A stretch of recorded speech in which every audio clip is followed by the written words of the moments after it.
আরে সর্বনাশ, দাদা হুজুর ভালো, বিরাট ভক্তি, তারপরে আমাদের ব্যবহার বিরাট ভালো, তাই অনেক শেষ হয়ে গেছে। কথা বোঝেন কিছু? আমাদের ব্যবহারের জন্য আর কি ভাষায় বলবো। হ্যাঁ, ওমর ফারুক হুজুর জয় করছে, যেদিকে যাচ্ছে মুসলমানদের আখলাক দিকে, আদর্শ দেখে মানুষ কাতারে কাতারে কলেমা পড়ছে। কেন? আরে এরা কি বলতে, মদিনার লোকগুলো কি এরা কি বলছে? এরা তো বলছে বড়দের শ্রদ্ধা করো, এরা তো বলছে মা বাপকে সমীহ করো, শ্রদ্ধা করো, এরা তো বলছে হিন্দু মুসলমান মিলিজুলি চলো। এরা কি বলছে? এরা তো বলছে হ্যাঁ এই মারামারি করবে না, খুনোখুনি করবে না, কাউকে বদনাম করবে না, কাউকে গীবত করবে না।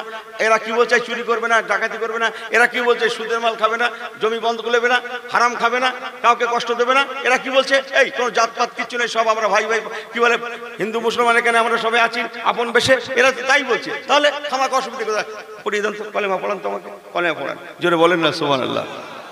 এই কথা বোঝেন না? বোঝেন না? এ দেশ ও দেশ, সে দেশ, ইরাক, ইরান, কি বলে আপনার ইয়েমেন, এমনি করে মিশর, তুরস্ক, সব ইসলামের ছায়াতলে আসতে আসতে, সিরিয়া, কি বলে আমাদের এই যে বাইতুল মুকাদ্দাস নিয়ে গন্ডগোল হচ্ছে জানেন তো? ফিলিস্তিন, ফিলিস্তিনের ভূমি নবী রসুলদের ভূমি, জোরে বললেন না সুবহানাল্লাহ। ওরা এমনি মার খাচ্ছে, আপনি পারবেন সহ্য করতে? সহ্য করতে পারছে, বললুম না, ইনি কিচ্ছু ছাড়ে না। আর ওরা জীবন দিতে রাজি, মসজিদ আকসা দিতে রাজি না। কেন? ওরা যত মানুষ আছে জান, কি বলে, জেনে দেখেন গিয়ে, ইতিহাসটা খুলে দেখেন গিয়ে, যত মানুষ বাস করে ফিলিস্তিনে সবাই কোনো না কোনো নবী রসুলের সন্তান। জোরে বলবেন না সুবহানাল্লাহ? হ্যাঁ, 70,000-এর কিছু কম বেশি নবী রসুল ওই মসজিদ আকসার চতুর্দিকে জন্মস্থান ওনাদের, সব কবর আছে ওখানে।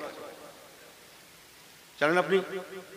ওই এলাকায় এসেছিল কয়েকজন, হাতে গোনা নবী ছাড়া, কয়েকজন ছাড়া, সব জয় হয়ে গেল, জয় হয়ে গেল। এবার বাইতুল মুকাদ্দাস ওদের আন্ডারে। বাইতুল মুকাদ্দাস ইহুদিদের কাছে সম্মানীয়, নাসারাদের কাছে সম্মানীয়, আমাদের কাছে সম্মানীয়, খ্রিস্টানদের কাছে, ইহুদিদের কাছে, আমাদের কাছে।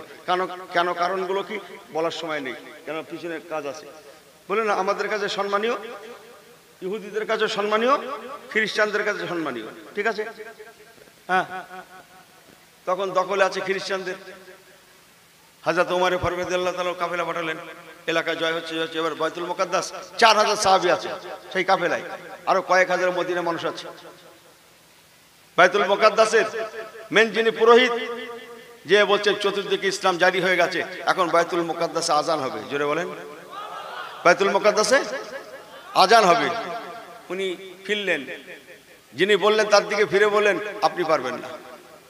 আমরা তৌরাতের কিতাব তন্ন তন্ন করে দেখেছি, যার মাধ্যমে বাইতুল মুকাদ্দাস জয় হবে, ইসলামের ছায়াতলে যাবে, তিনি আপনার মতো দেখতে না। হযরতে কাবে আহবার রাদিয়াল্লাহু তাআলা সেখানে দাঁড়িয়েছিলেন। কি নাম বললাম? গল্প, শরীয়তের গল্প। কাবে আহবার উনি ইহুদিদের একজন প্রধান যাজক ছিলেন, ধর্মযাজক ছিলেন। উনি কলেমা পড়ে মুসলমান হয়েছিলেন।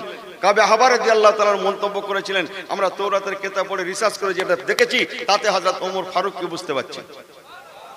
হযরত ওমর ফারুকের মাধ্যমেই সম্ভব হতে পারে বাইতুল মুকাদ্দাসে আজান, ইকামত, নামাজ, জোরে বলেন। সংক্ষেপ, শেষ কথা, পুরো কি বলে, যারা ধর্মযাজক ছিলেন, পাদ্রী ছিলেন, তারা সবাই বললেন, হ্যাঁ অবশ্যই চাবিটা আপনাদের হাতে দিয়ে দেবো, তবে আপনাদের খলিফা ওমর ফারুককে আসতে হবে। শুনছেন আপনারা? এই শুনছেন? হ্যাঁ হ্যাঁ করেন না কেন? হয়তো ঘুমোচ্ছে তো। শুনছেন? ওমর ফারুক হুজুরকে বাইতুল মুকাদ্দাসে আসতে হবে।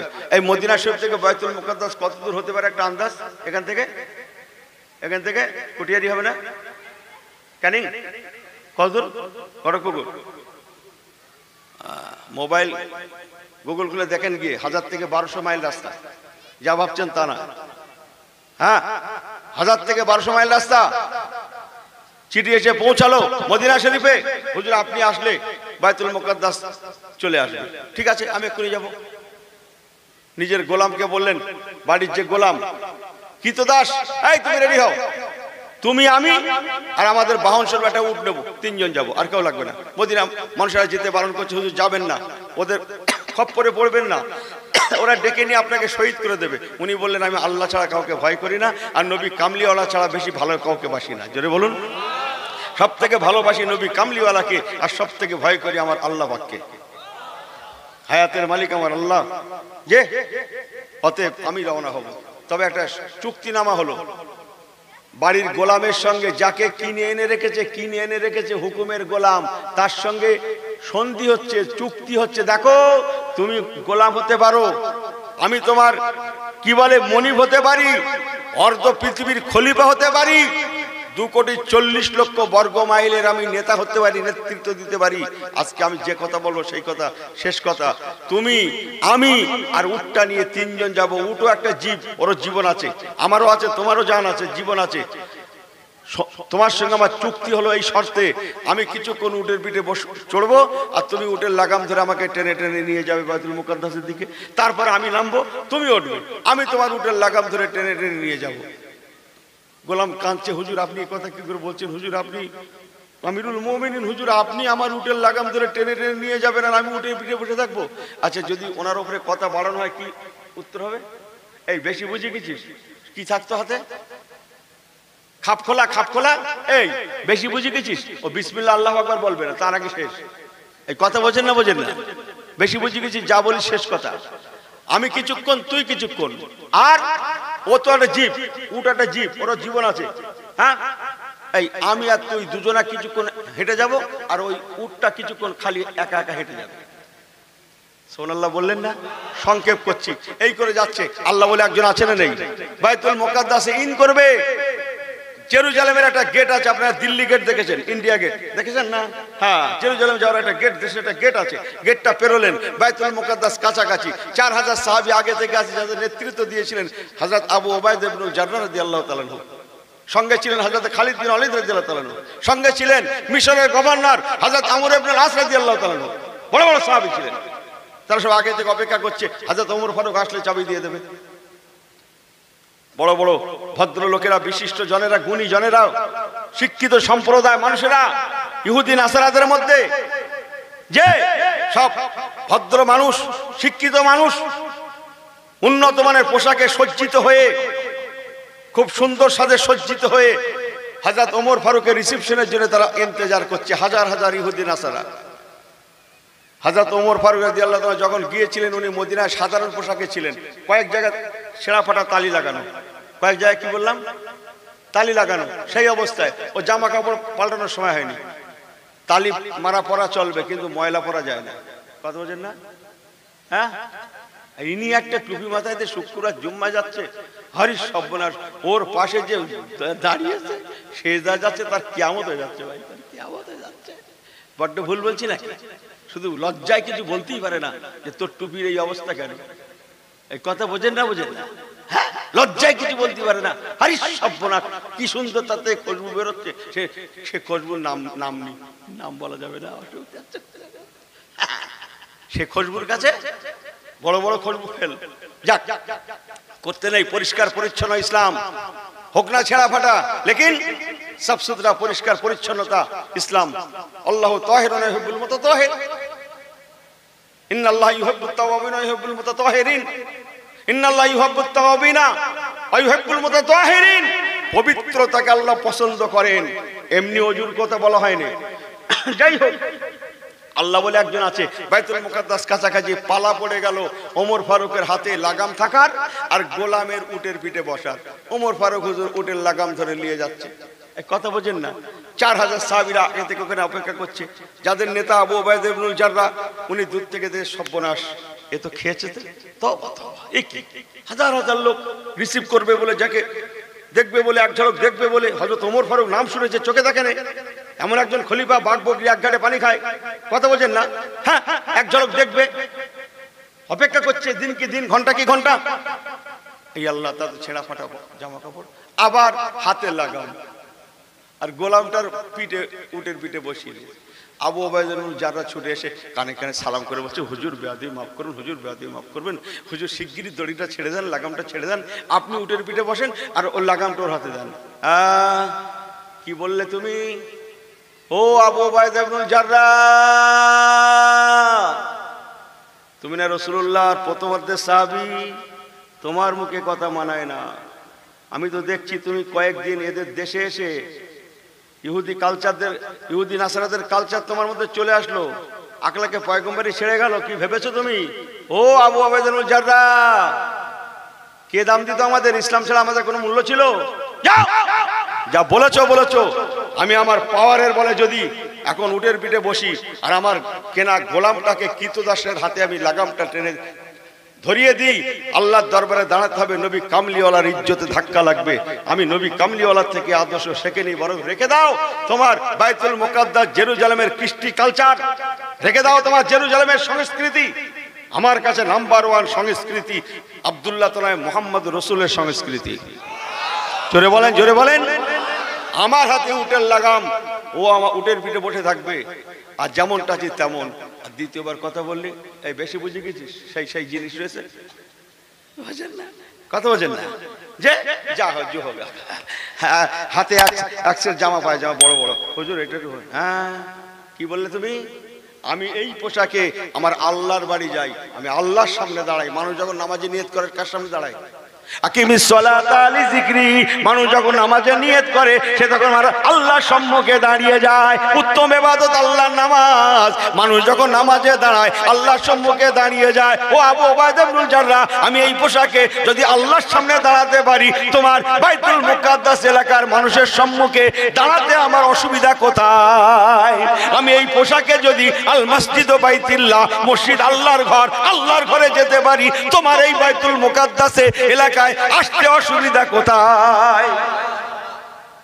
রেখে দাও তোমার সংস্কৃতি।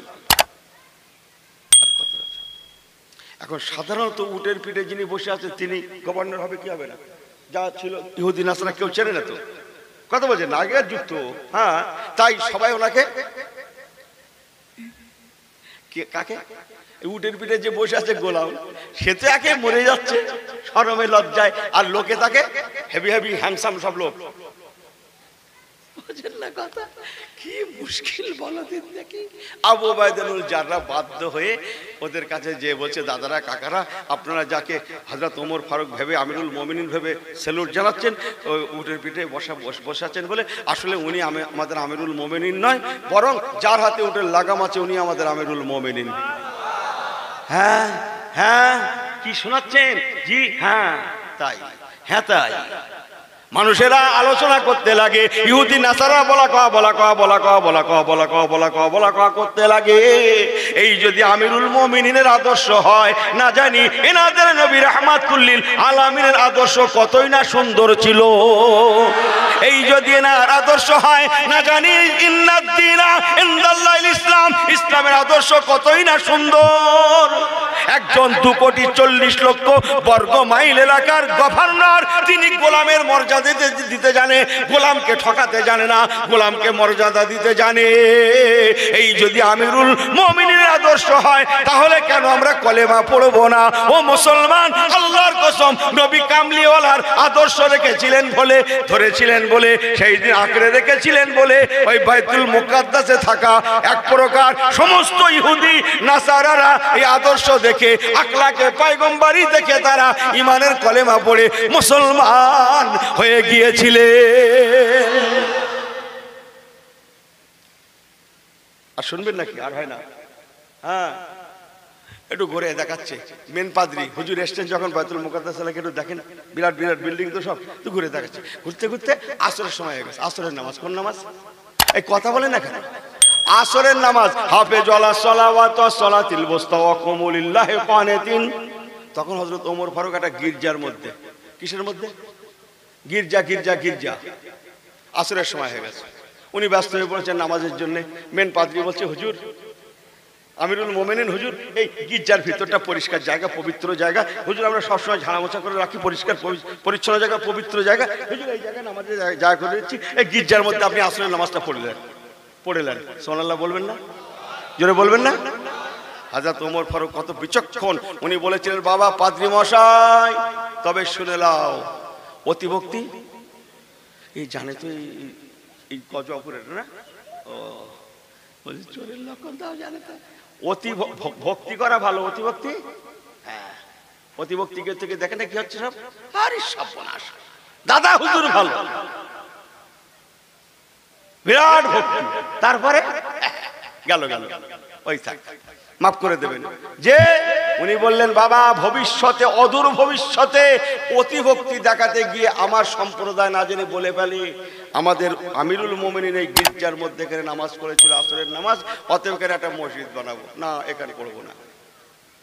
বাইরে গেলেন মেন গেটের কাছে, বলছে হুজুর পরিষ্কার পরিচ্ছন্ন আমরা পবিত্র রাখি, এটা পবিত্র, আর বাইতুল মুকাদ্দাস মানে পবিত্র জায়গা, হুজুর এখানে আসলে না। উনি বললেন না, আমি যদি এখানেও পড়ি ভবিষ্যতে চত্বরটা তোমাদের ধর্মস্থানটার ক্ষতি হতে পারে, মানুষ দখল করে নিতে পারে, হতে পারে না। লাকুম দীনুকুম ওয়ালিয়া দিন, কোন ধর্মের প্রতি আঘাত করা ইসলাম রাইট দেয়নি। আমি অদূর ভবিষ্যতের কথা চিন্তা করে তোমাদের এই আওতার মধ্যে আমি নামাজ পড়তে পারলাম না। জোরে বললেন না? বরং আমাকে সেই জায়গায় নিয়ে চলুন যেখানে মেরাজুন নবুয়তের রাতে আমাদের রসুল নামাজ পড়েছিলেন। শেষ হয়ে গেছে ঘটনা, ফেরা আর বলছি না। হ্যাঁ, যেখানে নিয়ে গেলেন ডাকালেন, হুজুর এই জায়গায় আপনাদের রসুল এই জায়গায় নামাজ পড়েছিলেন, ব্যাস সঙ্গে সঙ্গে হাতা গোটাচ্ছে। এই হাতা গোটানো মানে কি লাগবে তো অজু, মনে করতে বিনা উজতে করতেছ। আমি যার ওয়াজ করছি মনে করছি বিনা উজতে থাকে, অজু করবে। মাথা ঠিক আছে? হ্যাঁ, বিনা উজতে থাকতো। আমাদের মতো মুসলমান হজরে একবার উজু করেছে, আবার আল্লাহ যদি বাঁচিয়ে রাখে সেই জোরের সময় লাগবে, আবার অজু হবে আসরের সময়, মগরিবে একবার, এশা একবার, সারা রাতি কৃষি কি ওনার বললাম না আমি, কোথায় নিজে কোথায় কাপড় চোপড় যাকে থাকে থাকে দেখার দরকার নেই, আবার ফজরের সময় উজু করবে। আমি মনে করছি সেরকম লোকের রস করছি, এ কথা বোঝে না মনে হয়।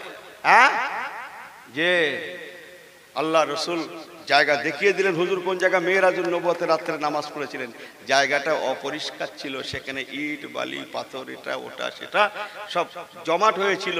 উনি সেইগুলো নিজে হাতে পরিষ্কার করবেন বলে জামার হাতা গোটাচ্ছেন। সুবহানাল্লাহ বলেন। এরা মনে করছে তোমরা কিল মারবে বলে, যে যার মতো মানে যে যেরকম লোক না তার মানে সেই রকম করে, কি কথা ঠিক কিনা? হ্যাঁ, অথচ 4000 শুধু সাহাবী সঙ্গে আছেন, আরো কয়েক হাজার মদিনাবাসী আছেন, এই 5 থেকে 7,000 লোক ওনার সঙ্গে, তারা সবাই লেবারি দেবেন বলে অপেক্ষা করছেন, অথচ গভর্নর হয়ে নিজে সাফি করতে শুরু করে দিলেন। দেখা দেখি সবাই হাত লাগালেন।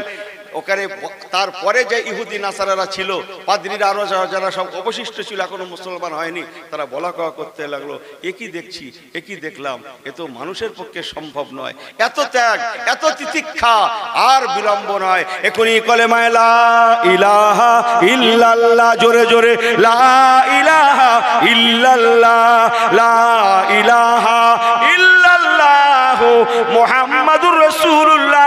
বাকি মানুষগুলাও তারা ইমানের কলেমা শরীফ পড়ে তারা মুসলমান হয়ে গেলেন।